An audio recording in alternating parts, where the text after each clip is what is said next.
고2 과학기술을 하나 해보자. 고2는 1컷이 79다. 어? 넌 손도 못 댈 것 같은데. 근데 아까 정답률 준 거 확인해 보면 7번부터 17번까지가 어쨌든 다 독서잖아요. 응? 요게 고난도가 하나, 둘, 셋, 넷, 다섯, 6개가 있어. 뒤에 거 다, 앞에 거 다 맞고 요 고난도 6개 틀리면 1등급 나온다. 어? 못하겠으면 버리라 했잖아. 문학을 안 틀는 게 맞다. 문학 엄매를 안 틀는 게 맞다. 괜히 잡고 있다가 뒤에 가서 이건 시간 모자라서 지금 다 찍은 거야 애들이. 그래서 점수가 이 모양이고. 그리고 다시 얘기하지만 화작은 1컷이 90점이다. 90점. 3점 차이 나지. 엄매를 하라고 한 이유니까 그거 잘 생각하시고. 올해 이번에 친 거는 서울시 교육청인데 이마들이 좀 상태가 안 좋아. 나 모르겠다 내. 나 머리 아프 죽겠네. 고3이 제일 쉽고 고1이 그 다음으로 어렵고 고2가 제일 어려웠어. 작년에도 그랬는데. 너가 친 시험은 오늘 옥수 되게 쉬운 편이다. 깊이 반성하시면서 됩니다. 문학은 풀이할 것도 아마 없었을 건데. 그 전략을 잘 세워. 자기가 만약에 등급이 필요한 사람들은 2등급이라도 받아내려면 문학 엄매를 안 틀려야 된다. 그 생각하고 풀고. 도저히 독서를 오늘 아침에 내가 못 읽어낼 것 같아. 그러면 민지 왜 나한테 슬퍼요 그랬지? 모의고사 올려놨더니 슬퍼요라고 보내놨대. 정답률하고 보내놨더니 그 슬퍼요는 뭐고? 그런 거 하지 마라. 현준 우리도 슬퍼했던데. 자, 앞에 봅니다. 순서 잘 알아놓고 작년 수능에도 이렇게 출제됐으니까 순서 잘 본다. 1, 2, 3번은 안 어렵지? 독서 방법과 관계된 거니까. 1번 문제는 작년 수능하고 똑같은 문제였어. 말장난치는 거다. 그래서 이것도 선생님 밴드에 올려놨거든. 선생님 풀이한 거 정리해갖고 올려놨으니까 나중에 참고로 확인합니다. 1, 2, 3번 1번 문제 1번 3부터 3번은 틀리면 안 돼. 이거는 되게 쉬운 문제들이니까 읽으면 풀 수 있는 문제인데 일단 그것만 표시하자. 첫째 줄에 상위인지 똑같이 체크해봐. 둘째 줄에 자기 규제 기재 묶어 상위인지랑. 여섯 번째 줄에 인지 조정 그거랑 또 자기 규제 기재하고 묶고. 인지 조정 밑에 밑줄 가 독해 과정 조정 작용 그것도 동글빼기 치고 다 묶어. 4개를 묶어라. 같은 말이다 그제? 1번에 3번이 틀린 이유가 인지 조정 안에 독해 과정 조정 작용이 있는 거지. 앞뒤 말을 바꿔놨다 그제? 그래서 말장난 치는 문제야. 1번 문제는. 작년 수능에도 이렇게 출제가 됐습니다. 그러니까 어느 게 상위 개념인지만 잘 표시하고 넘어가면 된다. 1, 2, 3번은 별로 어려운 문제는 아니었으니까. 3번은 완전히 쓰레기 문제더만. 갑은 바보고 을이 똑똑한 애잖아. 그러니까 갑을 똑똑하다 하면 틀린 말이겠지. 그래서 을이 우수하다는 거 골라내면 4번밖에 답이 안 됐으니까 이거는 뭐 풀이할 것도 없네. 1, 2, 3번은 틀리면 안 된다. 버려서도 안 되고 1, 2, 3번은 풀고 넘어갑니다. 자, 4번부터 9번까지 이것도 제시문이 2개나 딸려있고 문제도 6문제나 있기 때문에 절대 버려서는 안 되는 지문이다. 그래서 1번부터 9번까지는 안 틀려야지 정상적인 거야. 이해됐지? 작년 수능에도 이렇게 출제됐다. 다시 얘기합니다. 첫 번째 지문은 뭐라고? 독서 방법과 관계된 3문제. 연달아서 제시되는 문제는 제시문이 2개 딸린 제시문이 이렇게 나온다. 딸린 문제는 6개. 그래서 1번부터 9번까지는 순서대로 빡시게 풀 생각하고 보시고, 만약에 그 다음에 과학기술이나 경제지문이나 도저히 내가 못한 게 있으면 띠꾸고 넘어가고, 문학 꼼꼼히 다 풀고, 엄매도 꼼꼼히 다 풀고, 걔들 다 맞춘다는 생각으로 문제를 풀라. 그래도 시간이 남으면 과학기술 풀고, 어휘 문제는 풀고 넘어가야 되잖아, 그제? 그렇게 하면 2등급은 나온다니까. 상위 2등급은 나온단 말이야. 점수 보면 알잖아. 그리고 4월에 치는 모의고사는 부산시 교육청 모의고사인데 그때는 서울 애들이 시험을 안 치거든. 그래서 등급 컷이 많이 내려갈 전망이다. 지방 애들만 친단 말이야. 서울 애들이 안 치기 때문에. 그래서 그때는 한 80점 초중반일 수도 있어. 부산시 교육청 모의고사는. 그런 거는 믿지 말고 6월 모평 때 내가 어떻게 할지 계속 그 생각하고 봐야 돼. 알겠죠? 4번부터 유형하긴 합니다. 4번은 서술상 특징파. 4번은 개념 문제니까 틀리면 개념이 없는인가 이렇게 했다. 선택지에 대해 용어를 잘 이해하시도록. 5번 문제는 일치불일치. 6번, 7번은 중심 내용의 보기 적용. 유형은 변한 적이 없다했지. 8번 틀린 놈은 때릴 거야 내가. 8번은 절대 틀리면 안 되는 문제다. 왜? 반론 반박 비판은 내가 푸는 거 맨날 가르쳐줬잖아. 그대로 풀면은 지문 안 봐도 풀리는 문제인데 이거는. 8번은 반론 반박 비판. 그러니까 다른 애 봐. 이게 오답률이 59%나 돼. 반 이상이 틀려. 이거 왜 틀리지? 내한테 안 배워서 그런 거야. 너는 근데 틀리면 안 돼. 도식하는 거 가르쳐줬잖아. 근거로 근거 까는 거라고 연습하면 되는데 이거를 틀리면 사람이 아니거든. 나가라 학원 씨. 9번은 문맥적 의미파. 그러면 4번하고 9번은 지문 안 봐도 풀 수 있어야 된단 말이야. 8번하고 세문 수고 바로 떼놓고 제꼈네. 넌 안 되겠다. 엎드려 뻗쳐라 너 씨. 반론 반박 비판 문제는 절대 틀리면 안 된다 했잖아. 9번 문제부터 풀어봐. 자, D가 뭐였노?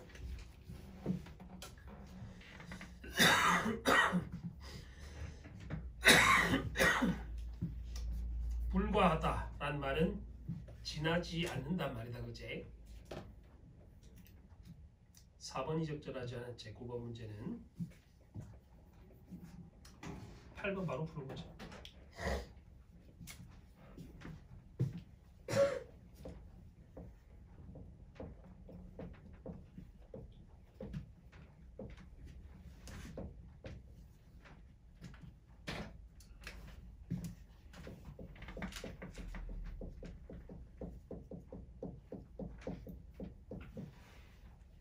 작년에도 이 문제 나왔단 말이야. 반론 문제 풀이해줬잖아.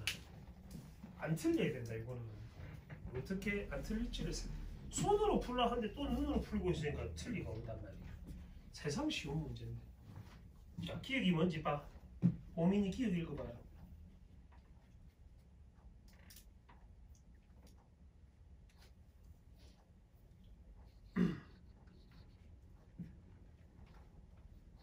원. 네? 기억 읽어봐라고. 거울은 인간의 무거운 가정을 관여한다.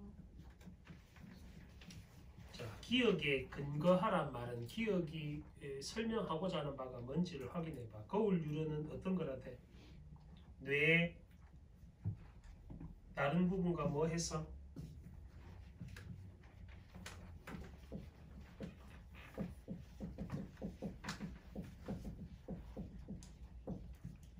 뇌와 다른 부분이 서로 결합해서, 즉 신경세포와 결합해서 거울 유전이란 것을 설명할 수 있었단 말이에요. 그럼 니은의 주장을 확인해 보면 되겠네. 항상 반론 문제는 뭐 풀라고 뭘 반박하라 돼? 근거를 반박하랬다, 그제? 그럼 니은을 PQ로 만드는 거야. 니은을 PQ로 만든다 했다. PQ로 만들면 어찌 되는지 봐라. 니은도 읽어볼까? 니은은 뭔지 보세요. 제시문 다시. 밈의 존재나 기능에 대해 회의적 입장을 보이는 사람이 니은이지. 그 밑줄 니은은 전제가 결론이가. 뭐 때문에 해당하는 말이 아니지. 회의적이다라는 결론이잖아. 니은은. 그럼 전제는 어디 있노? 니은 앞에 있을 거 아니야. 니은 앞을 봐야 돼. 자, 세모 쳤나? 구체적 단위 설정하기 어렵고 원리가 불명확하다 라는 게 전제였다, 그제?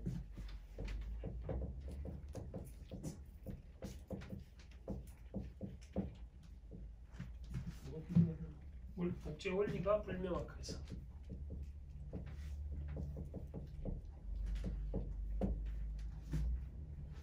구체적 단위가 설정이 애매하고 불명확하기 때문에 밈의 존재나 기능에 대해서 회의적이다라고 주장하는 사람이다. 뭐 까라고? 얘 까라 했잖아. 얘. 뭐를 근거로, 기억을 근거로 하랬다. 그럼 뇌하고 신경세포 같은 거는 물리적 실체가 있는다 안 되잖아. 그지? 그래서 8번에 1번이 답인 이유가 거울 뉴런 활성화가 근거였다. 그지?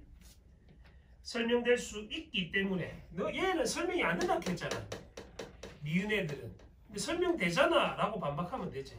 얘를 까는 거란 말이야. 근데 거울 뉴런이란 말이 반드시 나와야 돼. 왜냐하면 뭘 근거로 하라 했기 때문에. 기억을 근거로 하라고 했기 때문에 그렇다. 이해됐지? 절대 틀리면 안 되는 문제다. 이 문제는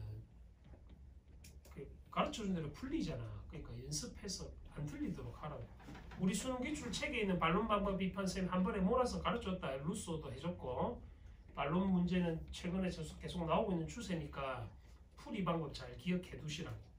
그러면 지문 안 보고 지금 2개 풀었잖아. 8번 9번. 근데 왜 연습을 안 해? 이거 틀리면 나한테 배운 거 이렇게 했다. 이게 큰일 난다. 자, 이 페이지부터 한번 확인해 봅시다. 자, 사회 지문이긴 한데 뭔가 조금 과학 지문인 것 같기도 하고 좀 복잡스럽다. 그지? 자, 제시문이 2개 딸려 있으니까 가와 나의 관계도 확인해 봐야 돼. 가들과 나들이 서로 어떤 관계 있는지. 4번 문제지. 4번 문제랑 연결해서 서술상 특징 파악할 때 어떻게 풀지를 확인해 봅니다. 묶인 걸 A 보자. 모방이란 새로운 행동이나 선천적이지 않은 행동을 관찰해 행동 그 자체를 복제한다는 의미인데, 모방을 정의했다. 우리가 알고 있는 모방이 아니고 이 사양 용어로 사용되는 모방은 어떤 의미인지를 정의했다. 묶인 걸 A로 묶여 있으니까 문제로 출제하겠다는 뜻이겠지. 정의한 거는 반드시 표시하고 넘어간다. 모방 정의한 거. 모방에서 가장 필요한 게, 필수적인 게 뭐라 돼 있노? 둘째 줄에 있네. 뭘 필수적으로 포함한대? 관찰과 학습을 필수적으로 포함한대. 그러면 모방하고 묶어놔야 돼. 너가 A에서. 모방이 되려면 무조건 뭐가 있어야 된다고? 관찰하고 학습이 있어야 된다. 동글뱅이 쳐갖고 묶어. 2개를.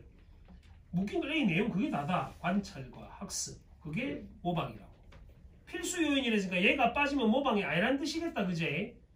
첫 단락 독해가 그래서 중요해. 첫 단락에서 화제에 대한 정보를 알려주고 시작을 하기 때문에. 이미 근데 너가 둘째, 셋째, 넷째 단락 넘어가면서는 첫 단락 내용을 생각을 안 하거든. 다시 올라갔을 때 뭘 볼지를 판단을 해라고. 됐니? 이러한 지시 확인, 모방의 개념의 인간과 고등지능 동물의 행동 차이를 살펴봄으로써 좀 더 분명히 이해할 수 있다. 그러니까 묶인 걸 A 밑에 있는 둘째, 셋째 단락은 다른 동물들과의 차이점을 소개하는 사례겠다. 그지? 볼까? 어린 침팬지가 아이들을 대상으로 시범적 행동을 관찰해 이를 따라하게 한 실험이 있다. 자, 둘째 단락에도 뭐가 있어야 돼? 모방이 되려면 뭐랑 뭐가 있어야 된다고? 관찰과 학습이 있어야 된다는 말이다. 그제? 동일한 구조의 플라스틱 먹이 상자 2개를 이용하는데 2개 상자 차이는 내부가 투명한지 아닌지, 각 상자의 위아래는 칸막이로 막혀있고 각 상자 아래 칸에는 먹이와 먹이를 뺄 수 있는 문이 있고 위 칸에는 구멍만 뚫려있다. 어린 침팬지들과 아이들은 상자 위를 막대로 툭툭 친 뒤 구멍에 막대를 한번 집어넣는 시범자를 뭐 한다? 대답해. 뭐 한다? 관찰은 일단 같이 했다. 그제? 관찰만 하면 안 된다는 거야. 학습이 반드시 존재해야 돼. 따라가야 돼. 이어서 아래 관문을 열고 막대를 이용해 먹이를 빼내는 시범자들의 행동을 관찰한다. 어린 침팬지들은 불투명 상자의 경우 시범을 잘 따라한 반면 투명 상자는 그렇지 않았다. 먹이를 얻으려면 아래 칸만 필요하다는 걸 아는 듯 불필요한 행동을 알아서 제거한 뒤에 먹이를 획득했다. 그런데 접속 확인. 아이들은 상자가 불투명하든 투명하든 관계없이 시범자의 행동을 따라했다. 그러면 침팬지는 뭐? 학습을 제대로 하지 않지. 투명한 애들은 그렇게 안 했잖아. 근데 아이들은 어떻게 했다고? 둘 다 했다, 그제? 관찰 학습을. 어린 침팬지들과 아이들의 이런 차이를 신경과학 차원의 거울 유래를 통해 설명할 수 있다. 거울 유래는 신경세포의 일종으로 다른 행위자 행동을 관찰하기만 해도 자신의 행동을 직접 할 때와 동일한 활성화를 보인다. 실험에 따르면 행동에 대한 관찰을 포함하지 않은 행동의 실행, 그리고 모방에서 거울 유래의 활성화 정도가 상이하다. 서로 다르다. 거울 유래는 행동에 대한 관찰보다 관찰을 포함하지 않은 행동의 실행에서 더 많은 활성화가 일어났고, 어디에서 가장 높은 활성화? 모방에서 가장 높은 활성화라고 돼 있지. 연결해놔. 거울 유래하고 모방하고. 거울 유래는 언제? 모방할 때 가장 높은 활성화를 보였다고. 두뇌에서. 그리고 접속 확인. 상대방의 행동 목표가 분명하다고 판단될 때는 거울 유래의 활성화가 영장류 모두에게서 일어난다. 침팬지든 사람이든. 그럼 이거는 뭔데? 공통점이지. 그럼 표시해놔야 돼. 행동 목표가 분명. 거기는 이렇게 교집합으로 표시해놔야 돼. 일치불일치로 나올 거 아니야, 얘들. 행동 목표가 분명할 때는 침팬지든 원숭이든 사람이든 이렇게 한단 말이야. 반면 접속 확인. 목표 관찰이 어려운 상황에서는 인간만이 거울 유래를 활성화한다고. 차이 좀 구별하겠나? 이게 대조제. 방금 한 거는 공통점이었고 이거는 차이점이다, 그지? 즉 투명 상자의 윗칸과 관련된 행동의 목표를 관찰하지 못해 해당 행동을 따라하지 않는다고 설명할 수 있다. 인간의 거울 유래는 행동 목표 외에도 행동 실행 방식, 의도 모두에서 정교하게 활성화될 수 있다는 게 다른 영장류하고의 차이점이라고. 됩니까지? 인간의 거울 유래는 뇌의 다른 부분과 함께 작용해 모방의 수준을 높인다.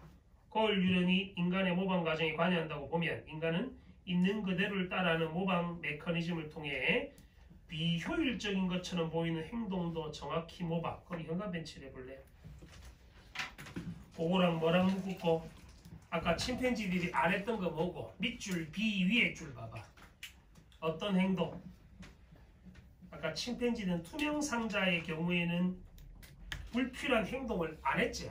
그냥 보이는 대로 밑에 칸만 빼면 되니까. 거기 있는 B 위에 있는 불필요한 행동이 방금 너가 체크한 거다. 비효율적인 것처럼 보이는 행동에 해당한다. 화살표로 바로 묶어놔. 나는 이렇게 해놨어. 제시문 독해할 때. 불필요한 행동에서 바로 화살표로 비합리적인 행동 요까지를 바로 묶어놨단 말이야. 같은 말이니까. 인간은 다 모방을 했잖아. 근데 침팬지는 그렇게 안 했다 했지. 여기까지 됐니? 안 한 이유는 뭐 때문에? 목표 관찰이 어려웠기 때문에 그런 거다. 그게 이유다. 됐니까지? 인간과 고등지능 동물의 이러한 차이는 모방의 진정한 의미를 시사한다. 첫 달러하고 다시 연결해 봅니다. 모방은 어떻게 하는 거라고? 관찰과 학습이 필수적이라는 거다. 여기까지 됐어? 첫 달러가 왜 중요한지 알겠지? 마지막까지 이어진다. 인간 모방은 어떻게 침팬지랑 다른지를 사례를 통해서 설명하고 있는 단락이었습니다. 제시문이었습니다. 자, 나는 리처드 도킨스의 이기적 유전자로 유명한 그 도킨스 그 사람이다. 인간개체 경쟁, 협동, 희생이 자신의 복사본을 더 많이 퍼뜨리기 위한 이기적 유전자의 전략이라고 설명하며 인간은 유전자의 운반체에 불과하다고 주장한다. 나아가 유전자 전달과 마찬가지로 문화도 특정 정보 단위로 복제된다고 하면서 그걸 뭐라고? 밈이라고 부를 걸 제안했대. 연결해놔. 밈에 더블베이 치놓고 바로 위에 줄에 있는 문화도 특정 정보 단위로 복제. 그게 밈의 정의제. 도킨스가 말한 밈의 정의다. 너가 알고 있는 밈은 뭐고? 인스타 춤추는 거 따라하는 거 아이가? 그치? 요새 이상한 애들 얼마나 많아. 이상한 음악에 계속 이상하게 춤추는 애들이 왜 그리 많지? 도킨스에 의하면 밈이란 유전과는 구별되는 문화와 관련된 복제의 기본 단위다. 차이가 있다, 그제? 사후세계와 같은 관념, 패션 등은 한 인간에게서 다른 인간에게로 복제되는 밈의 사례다. 4, 5세기 같은 경우는 믿는 사람도 있고 안 믿는 사람도 있잖아, 그지? 기독교는 그렇지 않으니까 우리는 불교에서는 죽고 나면은 다음 생에 또 그 다음 생에 다시 삶이 있다고 얘기하니까 그런 거라고 연결될 수 있겠다, 그지? 패션도 마찬가지. 우리나라는 한복을 입지만 또 다른 중세나 서양 사람들은 이상한 드레스 입고 하잖아. 코르셋 같은 거 그 배에다 쪼고.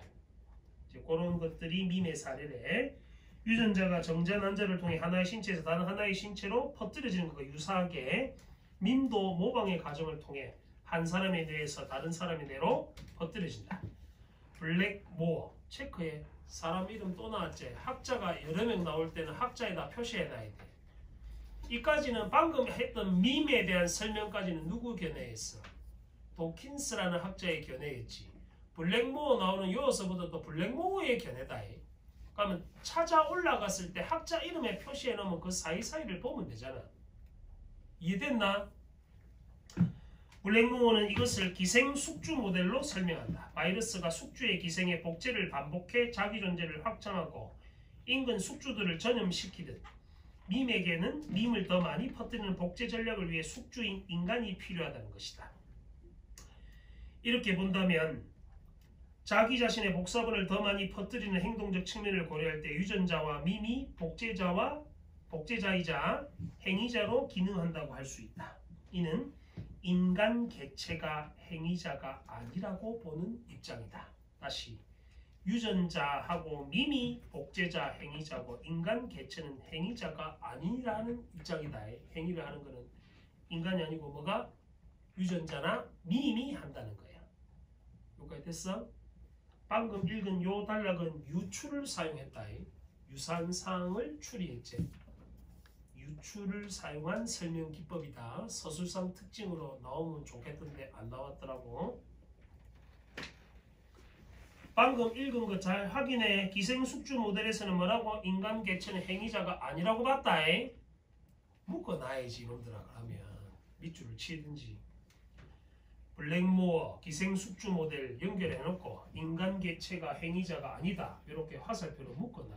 이거는 메모할 거 없잖아. 과학기술도 아닌데. 제시문에서 바로 확인 가능하게끔 묶어놔라고. 그리고 너는 뭐 이렇게 지문이 이래 있으면 요래 연결하면 안 되나? 불안하나? 왜 지문을 이렇게 피해서 막 연결하노? 그냥 통과시켜라. 필요한 것만 보면 되지. 쓸데없는 문장을 볼라 하지 말고. 다음 묶인 글 B. 밈의 전달이 모방을 통해 일어난다고 할 때 블랙모어는 모방을 전형, 개인적 학습, 비모방적인 사회적 학습과 구별한다. 하품하는 사람을 보면 참고로 전형, 개인적 학습, 비모방적인 사회적 학습은 모방이 아니란 말이다. 그럼 다 세모로 체크해놔야 돼. 얘들. 자, 넷째 B의 넷째 줄 전형 세모 치고 배우지 않더라도 수행할 수 있는 어떤 행동? 대답해. 어떤 행동? 선천적 행동이라 해놨지. 묶어놔라. 전염하고 선천적 행동 세모 쳐놓고. 다음 개인적 학습 세모 치고 개체와 환경과의 상호작용하고 또 묶어놔. 다음에 뭐가 없어서 모방이 아니라 얘는 관찰이 없기 때문에 지 혼자 학습하는 거지. 다음 비모방적인 사회적 학습 역시 세모치고 주어진 자극에 따른 반응이 적절한 보상이 되어 자극이 강화되는 것이다. 비모방적 사회적 학습에서는 다른 개체에 대한 관찰은 하지만 학습 대상이 행동 자체가 아니다.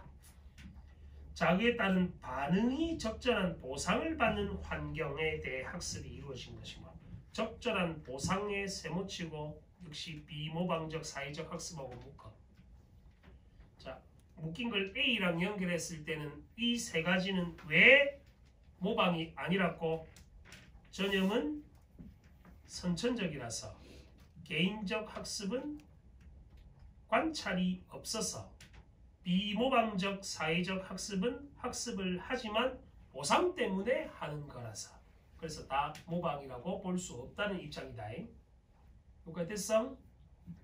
마지막 밈은 눈에 보이는 애가 아니니까 구체적 단위를 설정하기 어렵고 복제 원리가 불명확하다는 점을 지적하면서 밈의 존재나 기능에 대해 회의적인 입장을 보이는 사람도 있다. 밈 이론 지지자들은 디귿은 그래서 니은을 반박해야 되는 이유란 말이야. 니은의 근거가 아까 세모로 표시했던 요거지? 구체적 단위 설정이 안 되고 불명확해서. 신경과학 관점에서 밈을 설명하려 한다.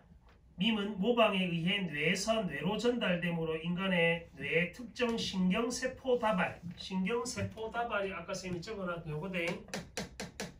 신경과학적 관점. 이거는 뭔데? 눈에 보이는 거 아이가? 그지? 이런 관점에서는 모방 능력이 밈을 촉발시켰고 밈은 다시 모방 능력을 발달시킨 역할을 했다고 할 수 있다. 밈의 관점에서 문화 전달을 설명하려는 밈 이론은 사상과 문화 등이 전파되고 확산되는 방법을 설명한 유용한 도구라고 할 수 있다. 그럼 마지막 단락은 밈 이론의 의의에 대해서 밝히면서 마무리했다. 그지? 의, 가치를 보통 마지막 단락에서 소개 많이 한다. 그래서 묶어보면 4번의 답이 4번인 거 알겠지? 4번의 답이 왜 4번인지 알겠지? 5번도 볼까? 가나에 대한 이해. 가는 너가 5번 같은 문제도 만약에 시간이 없어서 찍어야 된다 했을 경우는 1, 2, 3번 중에 답이 있다 생각을 해라 했잖아. 설명 많이 돼 있는 선지가 답인 경우가 많다. 확률적으로 높단 말이야. 찍을 때도 좀 생각을 하고 찍어라. 아무거나 찍지 말고. 1번 내가 얼마나 지금 안타까우면 이런 말까지 하겠나. 찍는 것까지 설명을 해줘야 되나. 좀 1번은 실험에서 어린 침팬지가 행동 목표를 관찰할 때만이 따라한다 했지. 영장류들은 기억나? 일치 불일치로 나온다 했다 이런 게. 2번에 아이들의 거울 유래는 어린 침팬지들의 거울 유래과 달리 행동이 실행되는 방식을 가로쳐 아이들이 모방을 못하면 문제가 침팬지보다 떨어진단 말이잖아. 이 말은 사람을 깠잖아. 2번이 말이 안 되는 소리지. 3번 거울 유래 활성화 모방에서 가장 높은 이유는 관찰과 행동 실행이 모두 충족되기 때문에. 됐나? 관찰 플러스 학습이 모방이라 했다. 4번 도킨스는 비유전적 방법에 전개되는 문화의 전승을 뭐로 설명? 밈으로 설명했다. 그지? 5번 블랙모어는 기생 숙주 모델 설명했고 인간은 밈의 숙주에 불과하다라고 봤어. 그럼 밈이 결국 뭔데? 바이러스에 해당한단 말이야. 밈이 바이러스에 해당한다는 말이다. 아까 유추 보여줬지? 자, 6번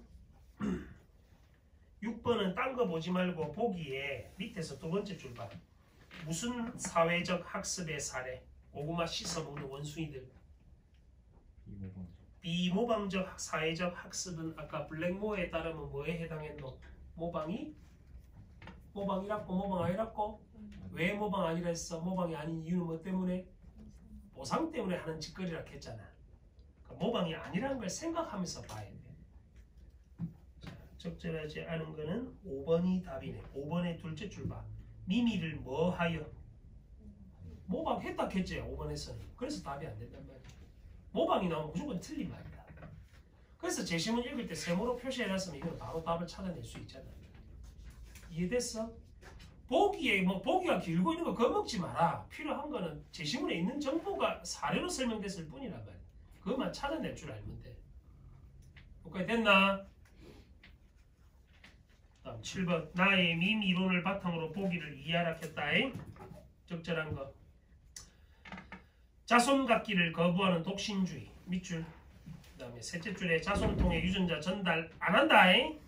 이런 사회적 문화를 밈이라고 봤단 말이야. 독신주의자. 애기 낳아봤자 먹고서 헬 조선 이리 샀잖아.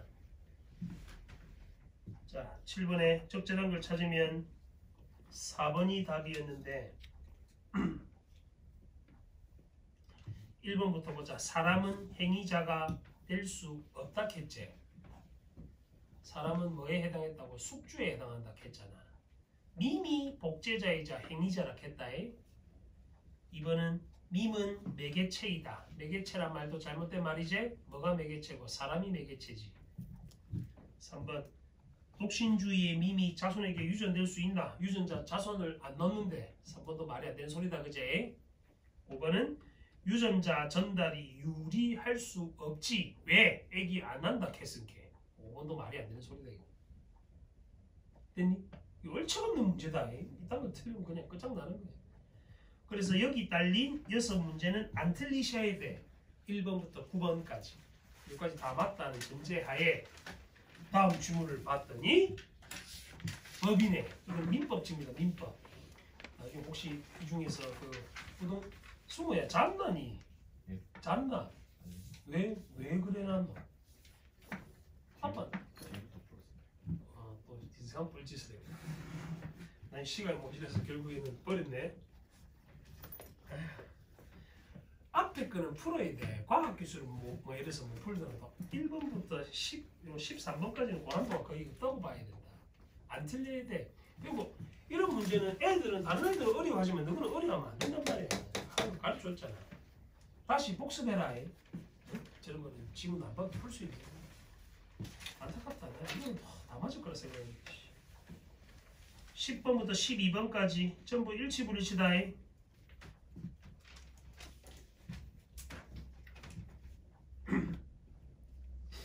13번은 문맥적 의미 파악. 13번 먼저 풀고 제시문 독해합니다. 13번은 주어 목적어 부사어 찾아라 했어. 자, 뭐가 이루어진다고? A의 주어가 뭐고? 뭐가 이루어진다고? 거래가 이루어지는 거지. 그래서 어떤 게 성립되다는 뜻으로 사용된 선지를 고르면 1번이 답이고 알겠지? 항상 문맥적 의미는 주어 목적어나 부사 찾으면 된다 했잖아. 그거 갖고 연결 똑같은 말 찾으면 답인데 이걸 왜 고민을 하나? 근데 내가 이 서울시 교육청 이 자식들이 좀 게을맞은 게 너는 요게 물건에 대한 게 나왔는데 고2 모의고사에서는 물건과 채권에 대한 거 나왔어. 이거 아마 돌려막기 한 것 같아. 너는 물건 하나밖에 없잖아. 걔네들은 물건 채권 다 나왔다니까. 그러니까 너그 쉬웠단 말이야. 고2게 오히려 더 어렵다. 처음에 등급 커서 보고 깜짝 놀랐다. 79점이길래 동네 바보들이 다 있나 했더만 그럴만 하더라고. 고2 그 풀어보자. 나중에 좀 이따가 과학기술 얼마나 넌 잘한가 보자.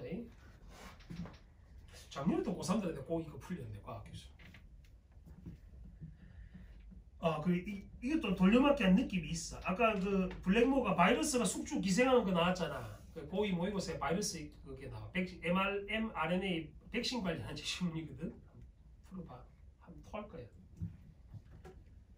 자, 물건에 대해 지배력을 갖는 권리를 물건에 대해서 지배력 갖는 권리를 또 올 때 있죠. 물권이라고 하고 물건의 종류에는 점유, 소유, 전세, 저당권 등이 있다. 됐나? 물건 정의해놨다. 물건 중에서도 부동산은 일반적으로 당연히 동산보다 값비싼 재산. 부동산은 뭐고? 움직일 수 없는 재산이지. 집, 아파트 이런 거다. 동산은 현금 같은 거지. 따라서 접속하기. 그에 대한 거래는 신중할 수밖에 없어 절차를 다소 번거롭게 하고 있다. 예를 들어 아파트를 사고 팔 때 보통 매수인은 매매 대금의 10% 정도를 계약금으로 매도인에게 지급한다. 만약에 집이 10억짜리면 1억을 먼저 계약금을 준단 말이야. 공인중개사를 통해서 주고 나서 관행상 계약금은 위약금의 역할도 한다고 보기 때문에 묻거나 계약금하고 위약금 같은 말로 알고 있으면 된다. 매수인이라면 계약금을 포기하고 매도인이라면 2배를 물어주고서 계약을 해제할 수 있다. 그러니까 나중에 계약을 안 할 것 같으면 매수인은 10% 준 거 1억 준 거 있지? 그거 포기하는 거야. 매도인은 아파트 넘기는 사람들은 2배를 보통 주거든. 2억을 주고 계약을 파기해야 돼. 근데 매도인 입장에서 만약에 3억을 더 주겠다는 매수인이 있으면 그만한테 팔고 1억을 더 나가면 되잖아. 그런 거죠. 남은 90% 대금 중 일부를 추가적으로 지급할 수 있는데 이 대금을 중도금이라고 한다. 중간에 돈 주는 거다. 중도금이 지급되면 계약은 일방적으로 해제하지 못하고 이후 남은 대금인 잔금까지 주면 매매 대금의 지급은 마무리. 그와 동시에 매수인은 매도인으로부터 등기 필증을 비롯한 관련 서류를 건네받는다. 이로써 매매 계약은 끝났는데 등기를 해야 하는 절차가 남아있는 거예요. 부동산에 관한 권리관계의 정보는 법률에 따라 등기부에 기재되는데 자, 그 체크합니다. 밑줄 쳐놔. 당사자의 신청에 따라 등기부에 기재하는 절차 또는 기재 자체를 뭐라고? 등기라고 한다. 등기 정의해놨지. 너가 잘 모르는 용어는 정의해놨으면 표시를 해놓고 봐야 된다. 자, 등기는 누구의 신청? 당사자의 신청에 따라 법원에 신청을 해. 그럼 법원에서 이렇게 해줘. 부동산 물건에 관한 사항은 등기로 사회 일반에 공개해 게시한다. 등기부의 편성은 소유자가 아니라 누구를 중심으로? 부동산을 중심으로 한다 있지. 그게 10번의 3번 선지다. 등기부 편성은 권리자를 중심으로 하는 게 아니고 누구를 중심으로? 부동산을 중심으로 한다 했어 방금. 한 물건에 대해서는 한 개인의 등기 기록만 두도록 한다. 원칙적으로 한 물건에서 그 일부나 구성 부분에 따로 소유권이 존재할 수 없고 몇 개의 물건을 포괄하는 하나의 소유권이 성립될 수도 없다. 예로 든 아파트의 경우 아파트에 관해서는 하나의 등기부만이 존재하며 등기부의 표제부에는 주소, 건물 상태, 갑구에는 소유권 성립이나 변동, 전세권, 저당권 같이 소유권이 아닌 물건들이 설정되어 있는 경우는 을구에 기재된다. 그거는 표시해놔야 돼. 표제부, 갑구, 을구 거기는 표시해놓고 만약에 일치불일치가 나오면 차례차례 들어가 보면 되겠지. 표제부에 뭐가 표기되고 뭐가 표기되고 하는지.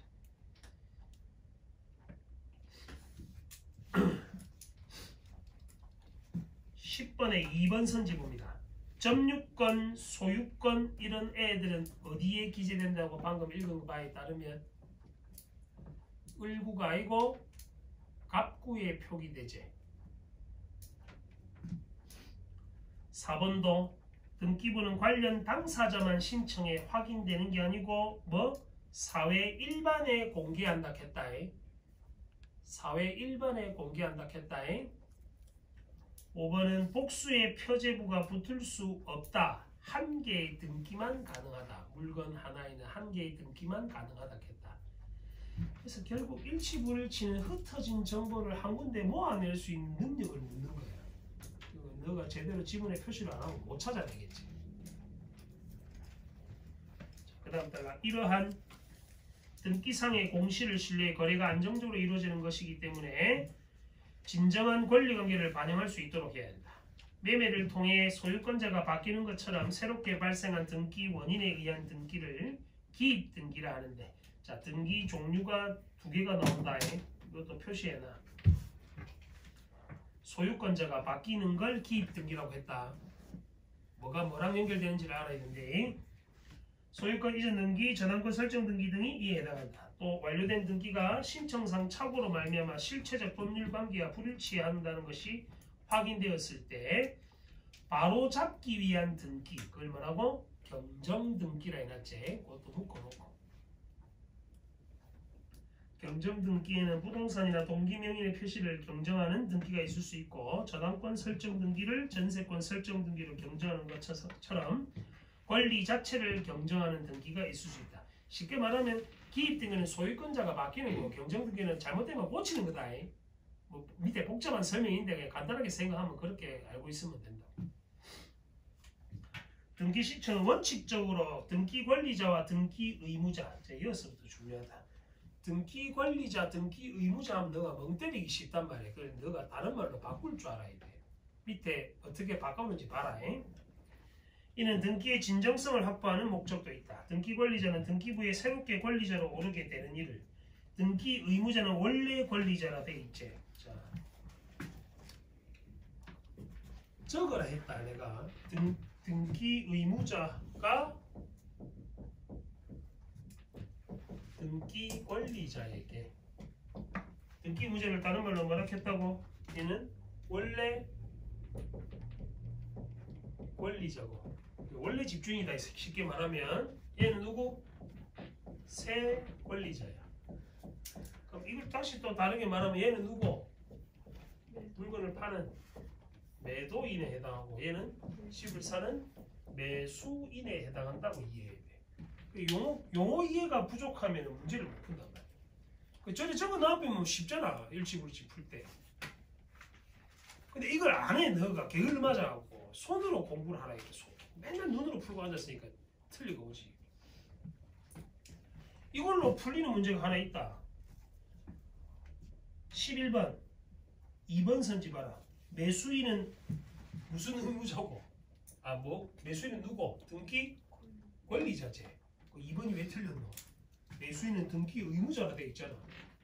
그러니까 저것만 적어놔도 풀 수 있는 문제란 말이야.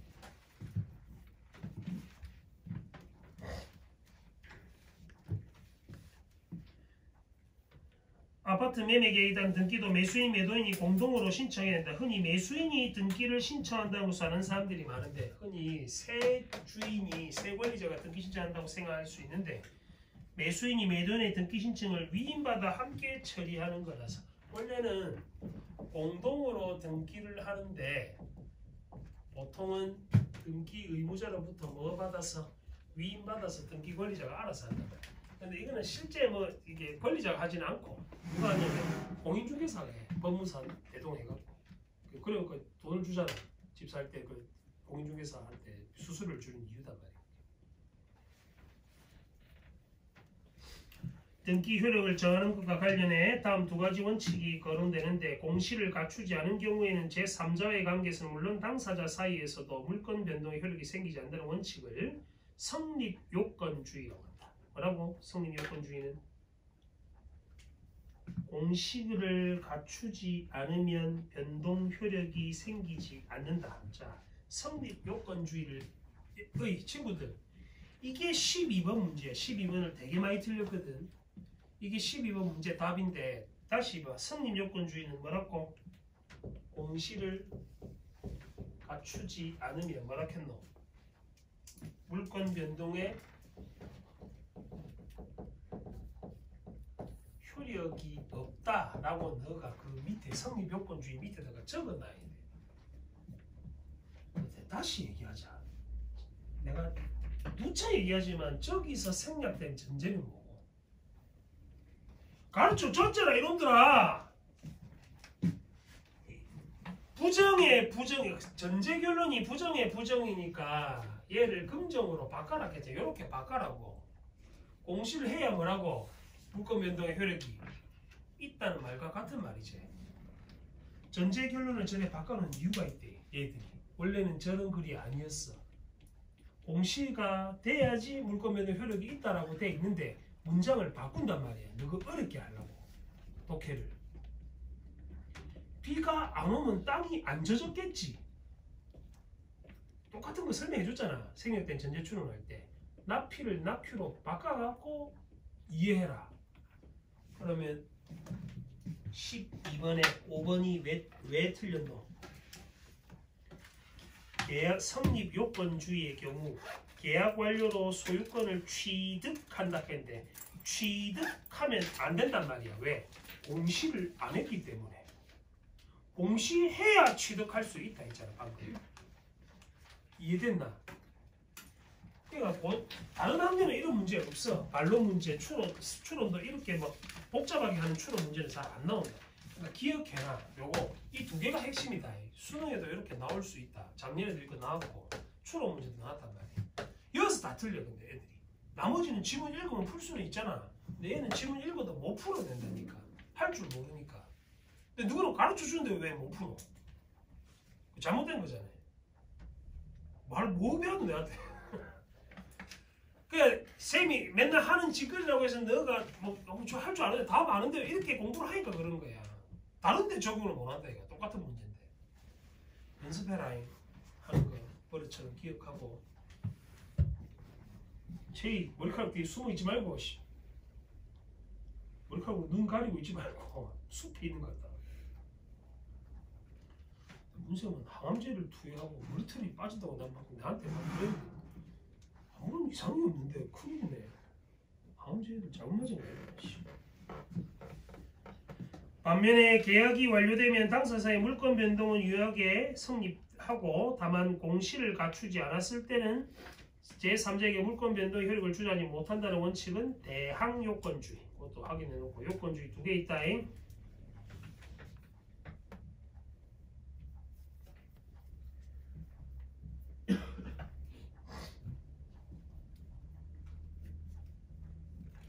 우리 법제는 등기부에 명의가 기재되었을 때 부동산 명의자가 소유권을 취득하는 것으로 되어 있다.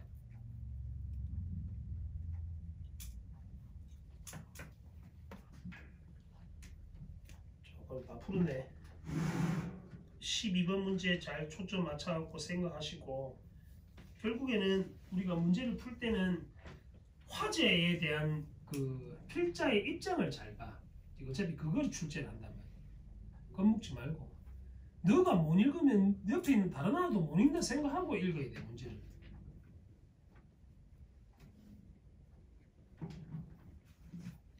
자, 다음 5페이지 14번, 15번 일치불일치. 얘도 과학 지문인데 그림도 하나 없다. 이 세상 쉬운 문제. 야, 이 정도를 못하면 깊이 반성해. 너는 고3이 아닌 거다. 이걸 못 읽어주면. 아무 답답해. 16번, 17번은 중심 내용의 보기 적용. 미안한데 너거 거 푸는데 30분도 안 걸렸거든. 응? 그 정도로 쉬웠단 말이야. 고2는데 2시간 걸렸다. 너거 거는 30분도 안 걸렸어. 왜 30분도 안 걸렸겠노? 복잡한 게 없다. 그냥 간단 명료하게 그냥 풀 수 있게끔 딱 출제를 해놨다. 제발 좀 공부해라. 너 공부 안 했어. 정말 내심으로 주구장창 타니까 그렇지. 고2 때보다 떨어진 것 같지 않나 상태가. 수준이. 주의장 어떤 거 같노? 고2 때보다 상태가 더 안 좋아진 것 같은데. 그때는 문법이라도 공부 좀 했을 까 이가. 지금 뭐 이도 저도 아무것도 안 하고 있어. 수특만 쭉 파고 있지. 수특 내가 문제가 안 좋다고 그렇게 얘기를 했는데. 이 상태가 지속되다가 그 중간기말 딱 끝날 시점에 수학을 포기하게 된다 했잖아. 수포자가 나오기 시작하고. 그 다음에 두 번째로 포기하는 과목이 국어라고 했잖아. 그리고 이제 타입을 시작하죠. 영어는 절대평가 함께 영어랑 탐구 과목 한 개를 딱 최저 맞춰갖고 대학 가자. 이런 마인드로 공부하다가 재수를 하게 된다. 재수하고 싶으면 그래 해라. 매년 그렇게 재수한다. 쌤 옛날 제자 중에 그 삼성중공 걔가 참 뛰어난 애인 거야. 그러니까 내신이 4등급인데 수능을 대박을 친 거야. 논술 준비하러 왔다가. 응? 수능을 대박을 쳤단 말이야. 수학만 2등급 받았대. 수능에서 정시에 수능을 치러 갔는데 논술 치러 안 갔다고 걔는. 수능 성적이 그래 나왔으니까 다 1등급 받았어. 수학만 2등급 받고 성균관한테 갔다 했잖아. 정시로. 그런 정시 여왕 이런 게 좀 되라. 수시 추는 되지 말고. 수시는 벌레라고 불러. 우리는 운이잖아 솔직히. 물론 3년의 노력도 있었겠지만 내신만 반 거잖아. 수능 지금 읽을 능력도 안 되는 아들이. 그럼 대학 가서 못 알아간대. 대학 교재는 어찌 읽으려고. 대학 교재는 이거보다 더 어려운데. 자 15번 어떻게 풀어야 돼? 내가 수업 시간에 가르치고 그대로 푸는 거 나오잖아. 15번 어찌 풀어야 돼? 기호 몇 개밖에 없노? 2개밖에 없으니까 기호 다르게 정리해서 독해 하라고 했잖아. 기억에 도골뱅이 니네 세모 쳤나? 읽을 때. 안 했지? 아유 진짜 말하는데. 고1들은 했던데. 어찌 생각하노? 고1도 좀 어려웠거든. 근데 올해 고1들이 되게 똘똘한 것 같아. 고1이 아까 보면 1컷이 95더라. 응? 고1도 제법 어려웠던데 1컷이 95점이나 돼. 좀 열심히 하는 것 같아. 누가 작년 애들이 제일 못했고 너가 그 다음으로 못한 것 같다 보기. 분발해라. 너 내년에 이 짓을 다 하고 싶나? 더 하고 싶어? 더 하고 싶으면 그렇게 하고. 공부를 오래 하면 좋은 일이다. 더 하고 싶으면 또 그래 하고. 근데 이제 재수를 했을 때 사회적 비용이 얼마인지는 알지? 거의 한 2,500만 원 정도 더 들어가. 재수학원을 간다고 봤을 때. 또 먹어야 될까 이거 너무.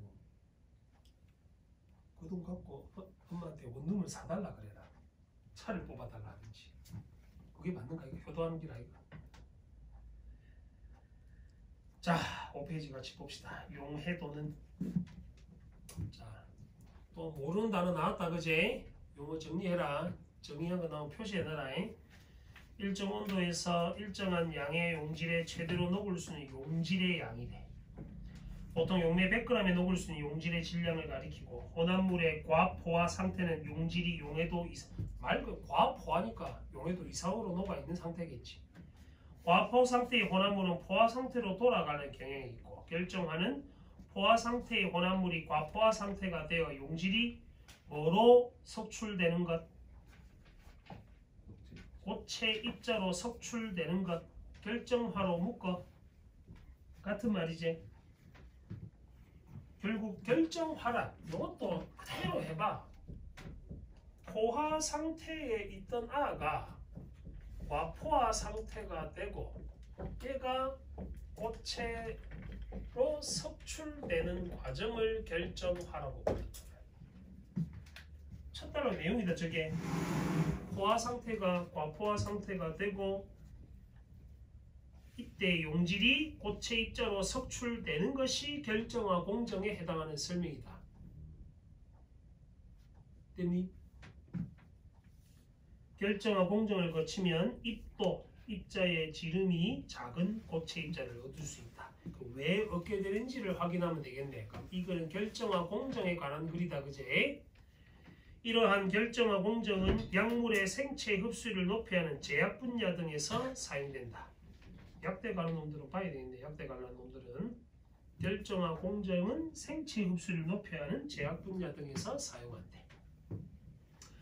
결정화 공정에서는 뭘 쓴다? 초임계 유체라는 R을 사용한대. 근데 이것도 처음 보는 단어잖아. 그치? 개념어가 나왔을 때는 표시해놔라. 정의가 뭔지. 물질은 임계 온도와 임계 압력 이상에서 특정 온도나 특정 압력 이상에서 초임계 상태로 존재한대. 됐나? 초가 뭐? 넘어섰다 이 말이잖아.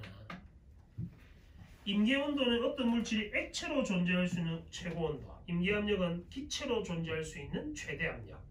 온도와 압력이 임계 온도와 임계 압력 이상일 때 물질은 액체도 아니고 기체도 아닌 초임계 상태로 존재한다.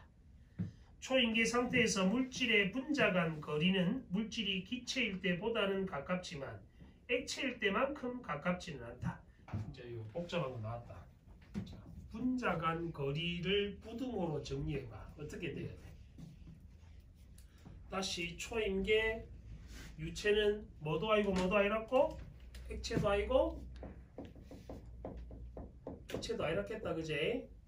분자 간 거리를 보면 액체보다는 초임계 유체가, 근데 얘가 기체보다는 분자 간 거리가 가깝다는 거야. 그러니까 부등호로 정리해놓으면 되잖아. 이걸 또 문장을 쭉 읽고 있지 말고 과학기술은 손으로 적어라. 깨알맞게 눈으로 보지 말고 그냥 맞춰 오든가. 틀리고 오면서 뭐 손으로 안 적노. 손으로 적어라니까.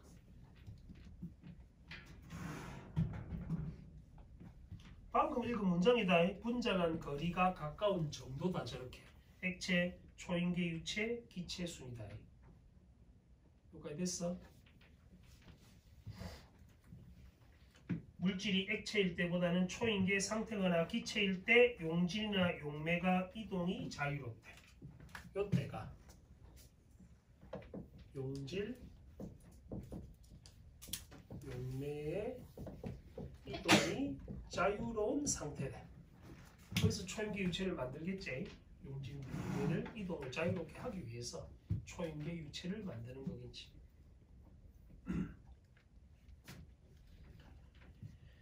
또한 접속 확인. 초임계 유체에 가해지는 압력을 높이면 밀도가 높아져서 많은 양의 용질을 녹일 수 있어 초임계 유체를 이용한 결정화 공정에서는 고체 입자의 입도를 조절할 수가 있다. 자, 이것도 정리하면 방금 읽은 걸 그냥 그대로 적어. 나는 너보다 과학을 못하잖아. 압력도 높이고 밀도도 높이면 뭐 할 수 있다고? 용질 용해도가 용질이 더 잘 녹을 수 있단 말이야. 이를 통해 얻을 수 있는 게 뭔데? 고체 입도를 조절 가능하다는 거다. 됐어? 내가 새로 만든 말 없고 제시문에 있는 정보를 저렇게 화살표로 묶어갖고 정리만 하면 된다. 뭐가 높을 때 뭐가 높아갖고 높아지고 하는 것만 잘 알면 되잖아. 문제로 내면은 그대로 연결만 하면 된다. 근데 눈으로 풀고 있단 말이지. 그러면서 주 틀리고 시간만 뺏기고 뒤에 맞아야 되는 문학 다 틀리고 그러니까 점수가 안 나오고 내년 또 공부해야 될 것 같고 계속 욕을 할 테다 내가.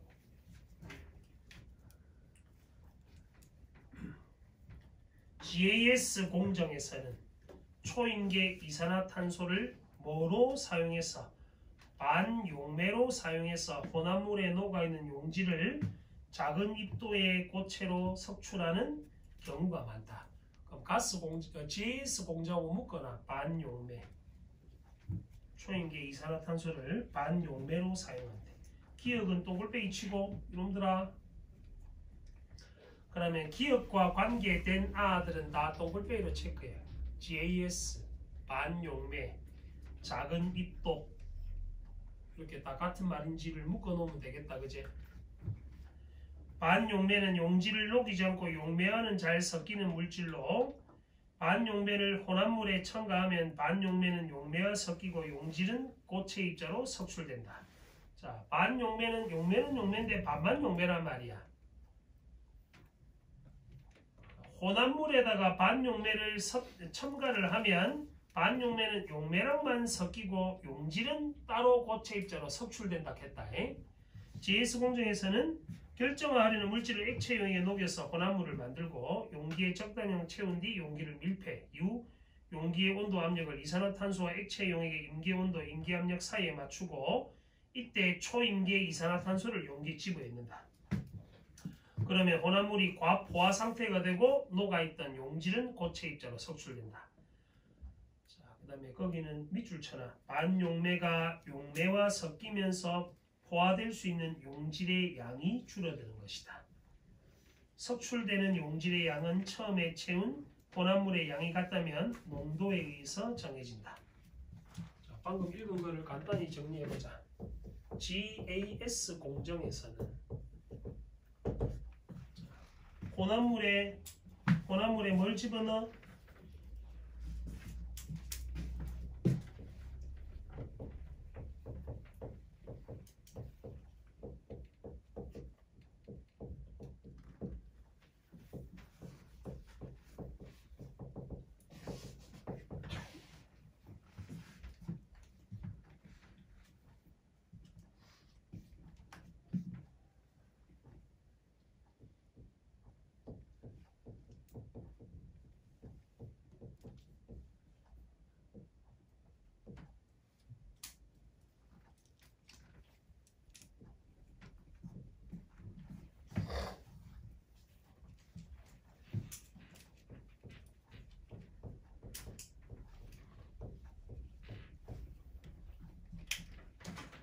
반용매는 용매랑 섞이고 용질은 석출되고 고체 입자로 석출이 되면서 용질 양이 저렇게 줄어든다. 저게 GAS 공정이다.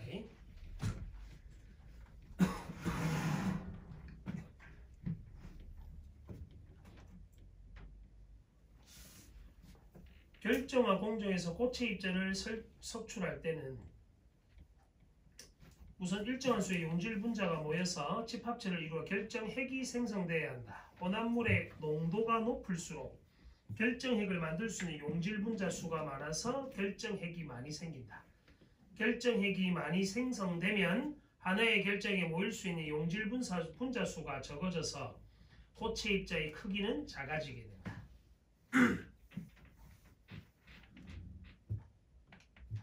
자, 그거는 나중에 16번 문제 풀 때 확인해 보시고. 한편 초인계 이산화탄소를 용매로 사용하는, 자, 거기 있는 용매는 세모쳐나 RESS 공정에서는 용매로 쓴다 하지. 왜냐면 거기 니은이 있잖아. 니은 혼합물. 결정화 공정도 있는데 RESS 공정에서는 결정하는 물질과 초인계 이산화탄소가 섞인 혼합물을 니은에는 세모쳐라에 고압의 용기에서 대기압을 유지하는 용기로 분사한다. 분사 직후 초인계 이산화탄소는 빠르게 압력이 내려가고 기체로 변하는 과정에서 용질이 고체 입자로 석출된다. 이때 혼합물에서 결정액이 생성되는데 석출되는 고체 입자의 입도가 정해지는 원리는 방금 바로 앞단락에서 봤던 GAS 공정하고 동일하다 했잖아. 그치?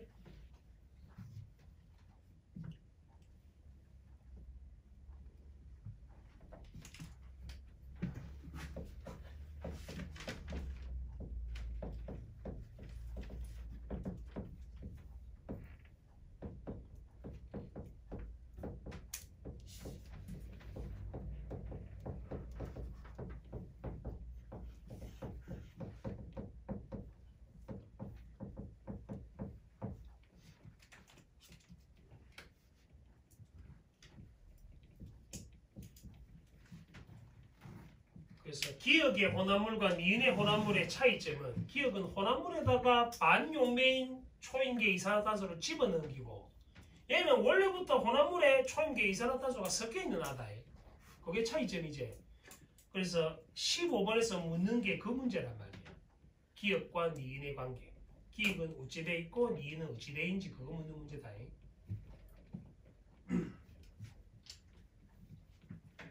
15번의 답이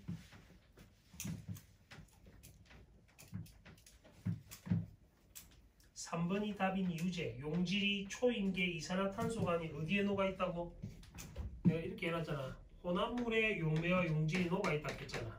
그래서 초인계 이산화탄소인 반용매로 사용하는 얘는 용매랑 묶이고, 그래서 여기 있는 용질에는 고체로 석출된다고.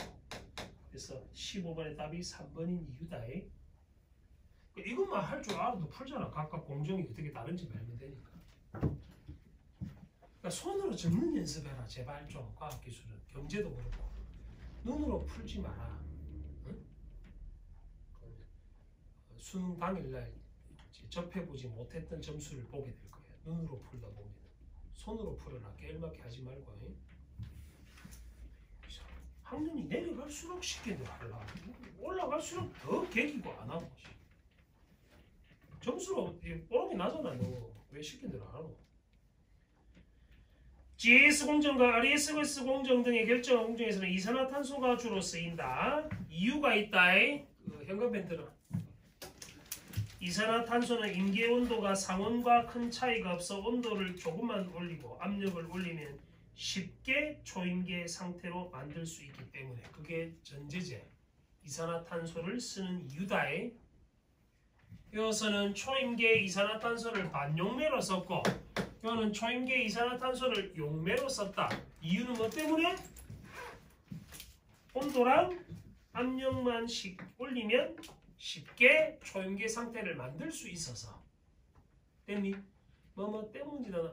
특히 너 육구 평가 문제 풀 때 특히 이거 잘 정리해. 뭐뭐 함으로 뭐뭐 때문에는 무조건 문제로 나온다. 평가 문제는. 표시하는 연습해라. 습관 가져야 된다.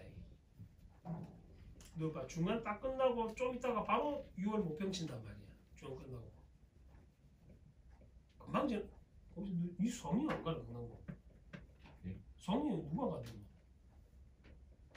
경남고 수학여행 너 고3 미안하다. 고2들 수학여행 간다던데 봄에. 남성은 뭐 11월에 간다던 것 같은데 고2. 그때 가면 뭐하노?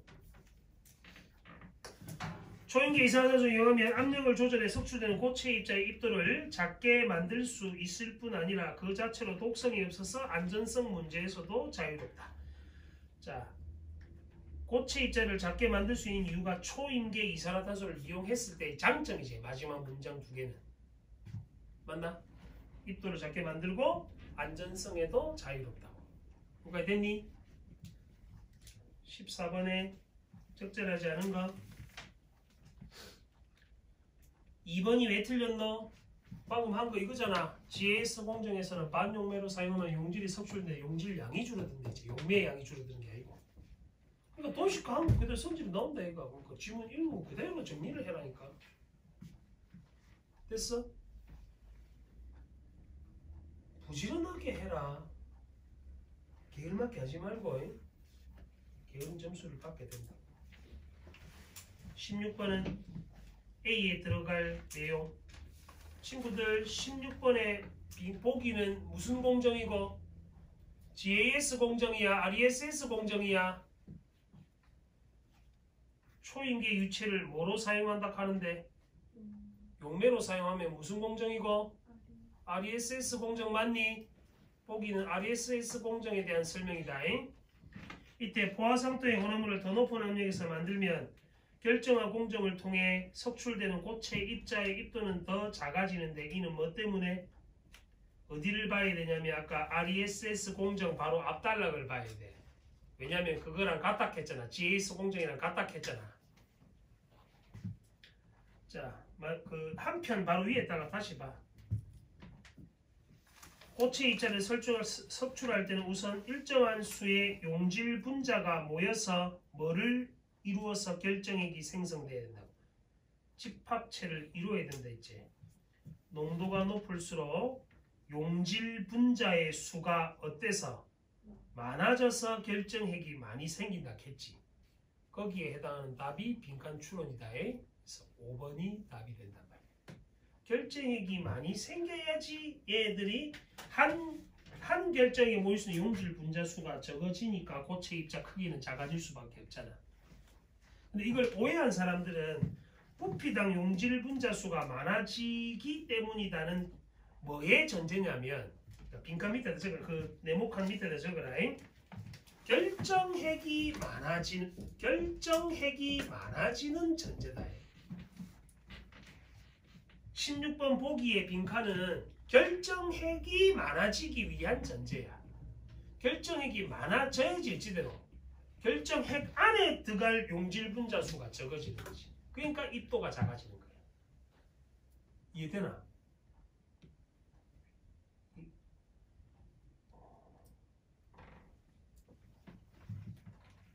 쉽게 얘기하면 이렇게 된다고. 농도가 높을수록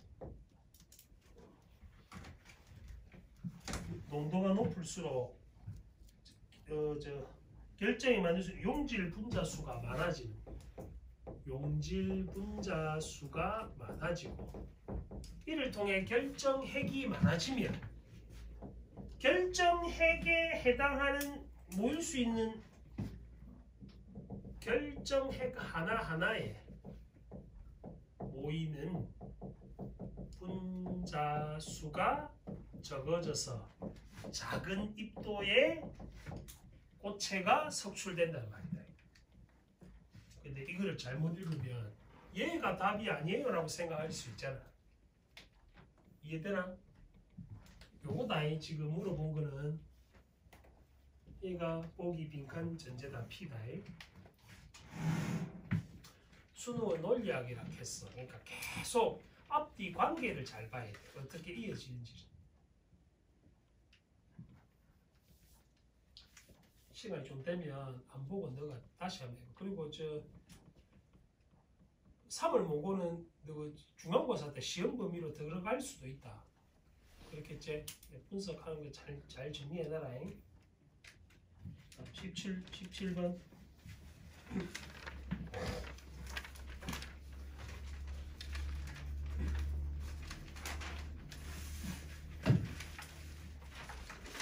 (17번에) 용질 A를 용매 B에 녹여 혼합물을 만들고 용기에 담으에 용기의 압력을 높였다. 역시 보기 무슨 과정이고 무슨 공정이고 RESS 공정인 거 알겠나?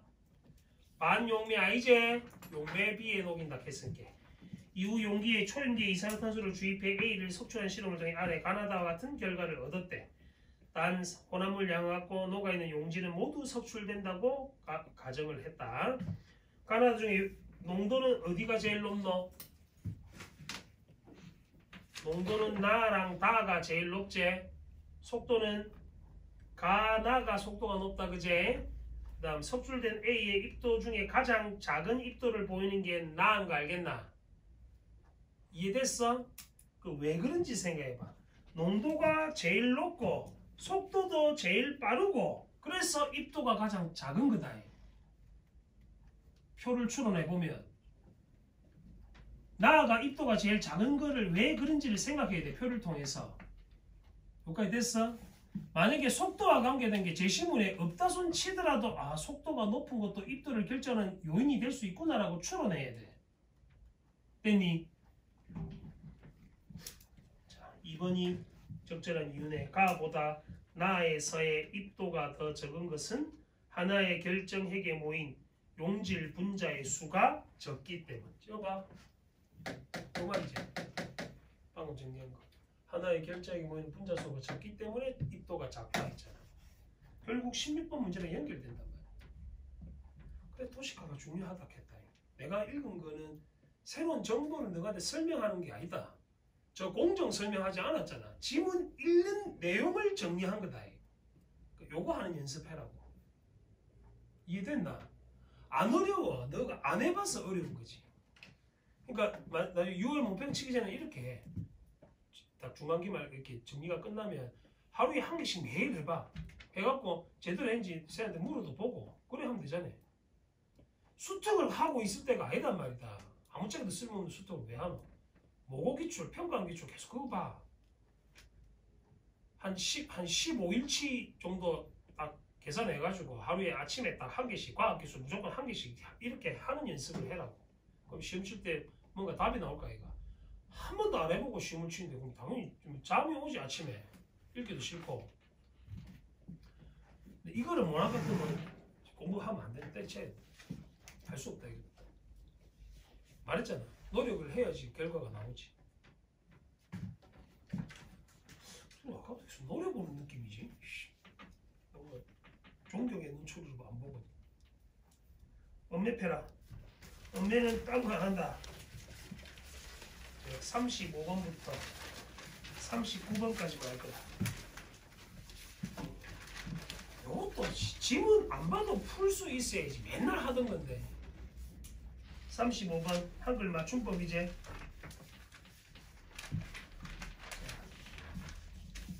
자, 4번이 틀린 이유다. 어디 봐야 되노? 제시문에 그 34항 붙임 1 보이나? 현관변 칠해봐. 죽여버릴까 이거? 죽여버릴까 너? 34항 붙임 1은 어간 끝몽 에 뒤에 어시 어울려 줄 적에는 준대로 적는 걸 다루고 있다. 그게 몇 번 설명이고 35번 4번 설명이지. 4번은 한글 맞춤법에 어긋났다 했잖아. 그래 쓰면 되는데 준대로 쓴다 했잖아. 제시문에 있는 정보다 이거. 근데 이건 원래 안 봐도 그냥 답 보면 선지 보면 답을 골라야지. 맞춤법이 뱉다가 틀리다는 소리잖아. 이 말은 말이 안 되는 소리지. 이 정도는 그냥 풀면 된다. 36번도 해볼까? 중심 내용의 보기 적용. 일단 모음이 줄어들고 남은 자음을 앞 음절의 받침으로 적은 준말부터 찾아라. 예에 해당한 게 뭐고? 기역, 디귿, 리을 맞나? 예에 해당하는 거. 그래 적어. 예, 기역, 디귿, 리을에 좋고. 어시 결합한 형태의 활용이 표준어로 인정되지 않는 준말입니까? 예를 들면 기역은 걷었다 가능하지? 선어말음이 넣을 수 있잖아. 근데 디귿, 리을은 선어말음이 못 넣지. 서툴어 안 되지. 그 다음에 머물어 안 되지. 서툴러 머물러만 된다 그지. 그래서 디귿, 리을이 답이 된다고. 순서도 확인하는 문제는 맨 위에서부터 한 개씩 적어봐서 확인해봐야 돼. 예에 해당하는 것만 쭉 찾아보면 되잖아. 됐나? 37번은 높임법이다. 이건 왜 틀린 거지? 높임법은 높임 실현 방법을 표시해라. 기억이 어디? 대답해봐. 기억이 어디? 어디 표시하고? 할머니 깨할 때 부사격 조사 깨하고 또 엿줄어는 뭔데? 특수어의제 표시해놓고 니는 모시고 특수어의 가겠습니다. 상대 높임 어마름이 됐나? 디귿 기다리지 마시고 체크. 주무십시오 체크. 그건 꼭 푼다. 1번 왜 틀렸노? 1번이 왜 맞노? 조사와 특수어휘로 실현됐으니까. 됐니? 그러니까 나머지는 2, 3, 4, 5번은 표시한 거랑 비교만 하면 되겠지.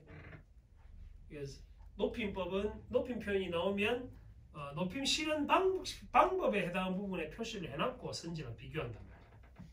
여기까지 됐어요? 의문변동은 의문변동 시기라고 판단해야 된다. 그 다음 문제 38번. 38번은 조금 내 생각에는 좀 창의적인 문제였어. 왜 창의적인지 보자.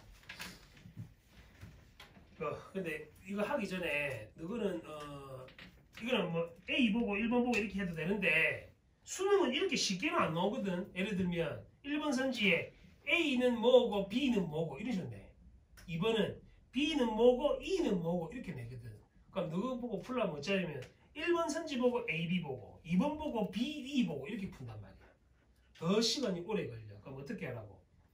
보기에다가 바로 의문변동 확인해놓고 넘어가라. A에 사용된 의문변동 현상 뭐 있노? 2개 있다. 항상 얘기해. 표기랑 발음이 뭐가 달라지는지 찾아봐. 2개 있다. 뭐하고? 음절의 끝소리랑 랜소리 현상 2개 있지? 보기 끄떡하지 말고 적어라. 아는 척 하지 말고. B는 일단은 뭐 해야 돼? 미음 첨가돼야 되지. 기억은 뭐로 바뀌노? 비음화되나? 이렇게 2개 있다. 역시 A는 교체 2번, B는 첨가 하나, 교체 하나. 됐어? C는 꽃망울 일단 우제대로 치읓이 끝소리에 따라서 디귿으로 바뀌고 니은으로 비음화되지. 그럼 얘도 교체 2번 맞나? 수능에 그런 적도 있어. 뭐 A, C는 교체가 2번씩 일어났다. 이렇게 문제를 출제한 적도 있단 말이에요. 그래서 의문변동 현상 다 정리해서 봐라. 그게 훨씬 빠르다겠다. 수능은 이렇게 풀면 못 푼다. 시간 안에. D는 벽난로. 기억은 뭐로? 이응으로 바뀌었으니까 비음화 맞나? 난로 할 때 받침 니은은 뒤에 있는 리을 때문에 유음화 됐지. 그래서 비음화, 유음화 2개가 사용돼. 역시 교체 2번 사용된 애다. 겨울치는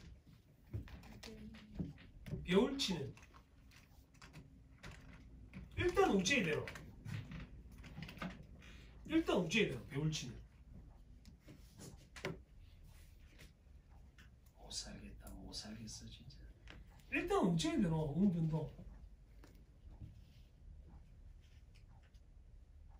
이제 왜? 말을 해라고 질문을 하면 이놈들아. 일단 어떻게 해야 되나? 바로 구개마가 바로 되나? 어떻게 해야 되나? 연음. 일단 연음부터 해야지. 티읕을 넘겨야지. 근데 연음은 뭐가? 음운변동이 아니라겠지. 연음을 한 다음 구개음화가 일어나는 기다.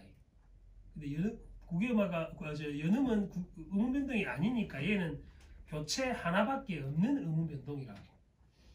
됐니?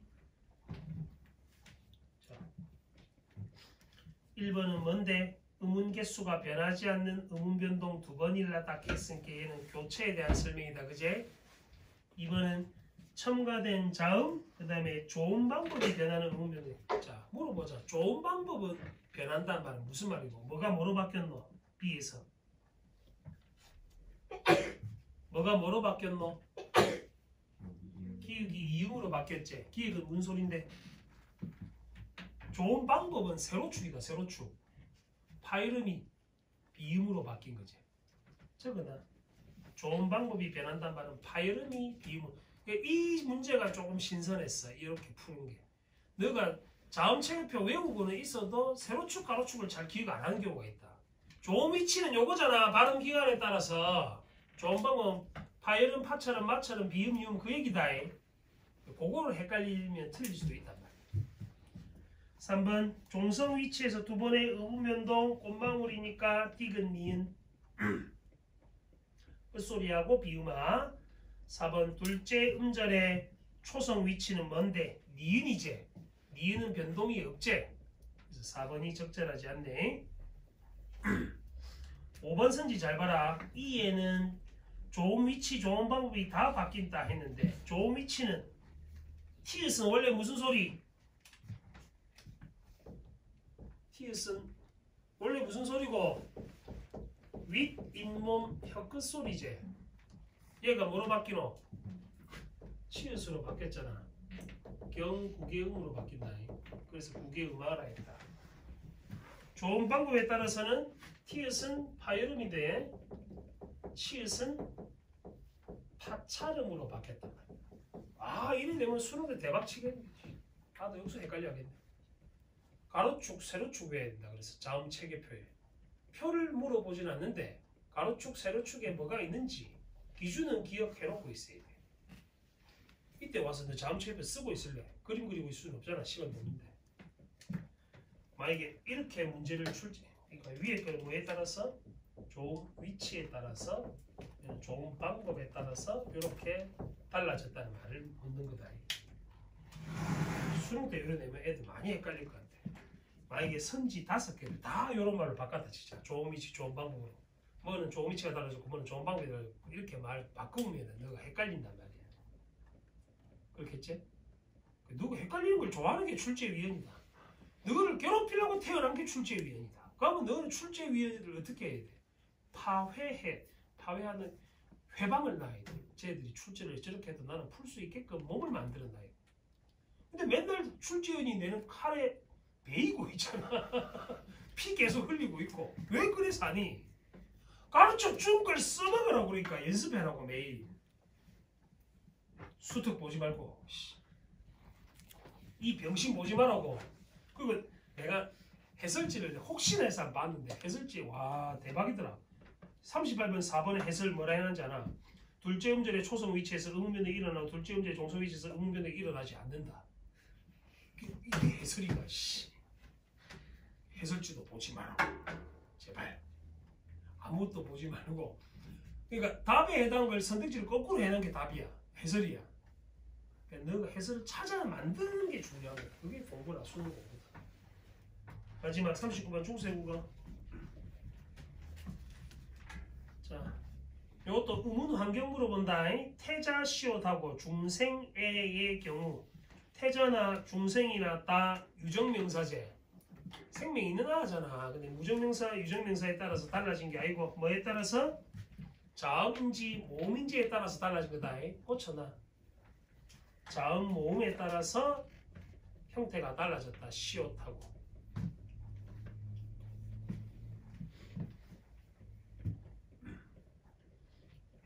나라 말씀이 기억나지? 나라의 말이 할 때 시옷 붙었잖아. 왜? 나라가 모음이라서 시옷이 붙은 거라고.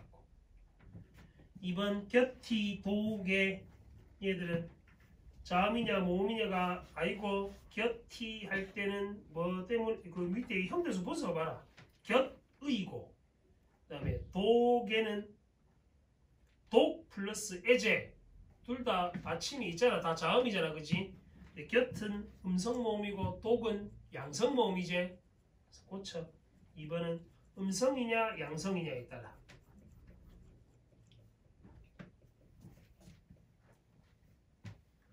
3번 니은 디귿에 마음을 하고 뜨들의 경우에 둘 다 목적격 조사는 을이 사용됐다. 그제? 근데 자음이냐 모음이냐에 따라서 사용된 게 아니고 위에 있는 아래아가 붙은 을은 뭐고? 양성이라서 아래아가 붙은 을이 왔지. 이것도 양성 음성에 따라서 나눠진 거다. 양성 음성에 따라서 나눠진 거다. 4번은 배 바람이는 양성 음성에 따라 나눠진 게 아니고 역시 자음인지 모음인지에 따라서 나눠진 거고. 그 위에 형태수 분석해놨으니까 비교만 하면 되잖아. 앞에 뭐가 왔는지.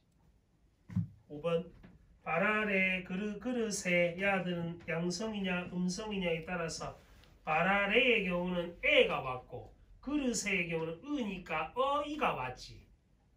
그래서 5번이 적절한 경우이다. 이거는 결국 뭐 물어보는가? 중세국어는 결국 현대어 풀이를 잘 봐야 돼. 너가 알면 당인데 모를 수도 있으니까. 현대어 풀이를 통해서 뭐 확인하는 거? 음운 환경을 확인하시면 된다. 자음 모음인지 양성 음성인지 그거 찾는 거다. 그거 됐지? 이번 모의고사를 거울 삼아서 다음 모의고사 칠 때는 전략을 잘 세워야 돼. 모평이 이렇게 나온단 말이야. 근데 다시 얘기하는데 아까처럼 내가 도저히 뭐 이 지문을 내가 읽어내지를 못하겠어. 공부를 제대로 안 해갖고 그걸 일단 비교하시면 내가 또 대신에 1번부터 9번까지 절대 버리면 안 된다. 오늘 해봤잖아. 안 어렵잖아. 작년 수능도 이랬단 말이야. 어렵지 않다고.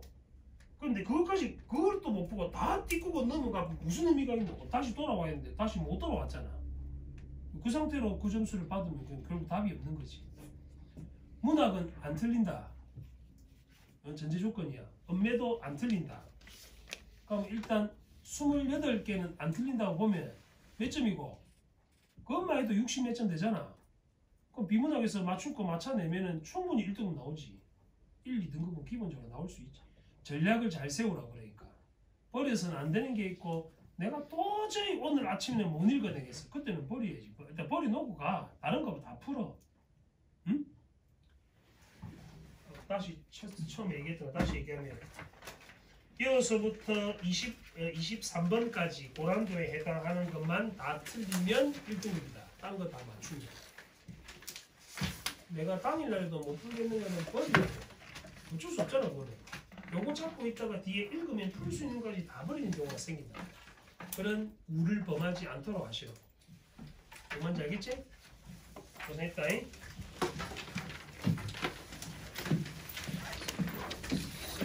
꺼주라.